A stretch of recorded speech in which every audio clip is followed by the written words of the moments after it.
Magandang araw sa ating lahat, sa Visayas Mindanao at sa ating mga kababayan sa abroad. Kumusta kayo lahat? Welcome po kayo sa Munti ng Pinsanin. Magbigay lang tayo ng opinion at reaction tungkol sa pag-lockdown sa Senado kanina. Dahil sa pag-lockdown nga is nakansila yung hearing ng Blue Ribbon sa grupo ni Speaker Tano.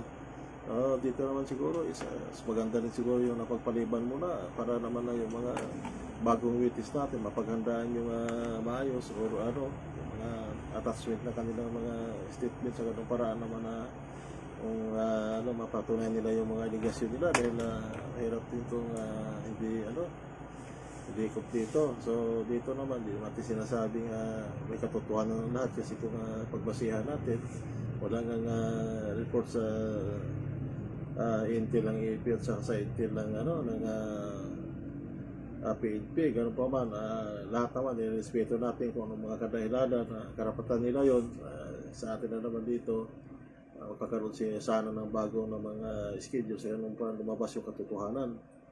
So sa ganitong sitwasyon naman siguro, sama-sama na yung mga ilan pang matitino natin ng mga politiko, siguro marami pa dyan. So kung para talaga sa bayan ang pagsiservisyo nyo, magsama-sama kayo, unahin lang yung sarili ng Pilipino, kunin muna natin yung pangsarili natin dahil ang iba dito is napipresyo lang, pero lalabas at lalabasin ang katotohanan. So panindigan natin sa paraan naman na makita naman sa bayan ng Pilipino na karapat-dapat pa rin iboto sa mga darating na eleksyon.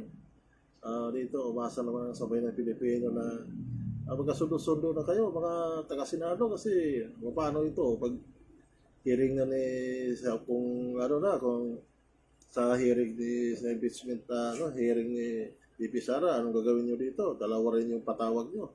Kasi dalawang paksyon. So dito naman maganda magkasundo-sundo na. Para naman na umundad man ng ating bansa kasi sa ngayon hindi kayo makagalaw ng maigi dahil nagbabatuhan pareho ng mga akusasyon. Sa atin naman dito, sa tama lang tayo at yung nararapat lang naman kasi hindi lang naman ang sabay ng Pilipino dito na sana lumabas yung katotohanan kasi nga napakalaking pera ng taong bayan ang nawawala dito. So natin ito is mabigyan lang naman ng hostisya. So, sa atin naman is reaction at opinion bilang simpleng mga bayan. Maraming salamat, mabuhay po tayong lahat. God bless.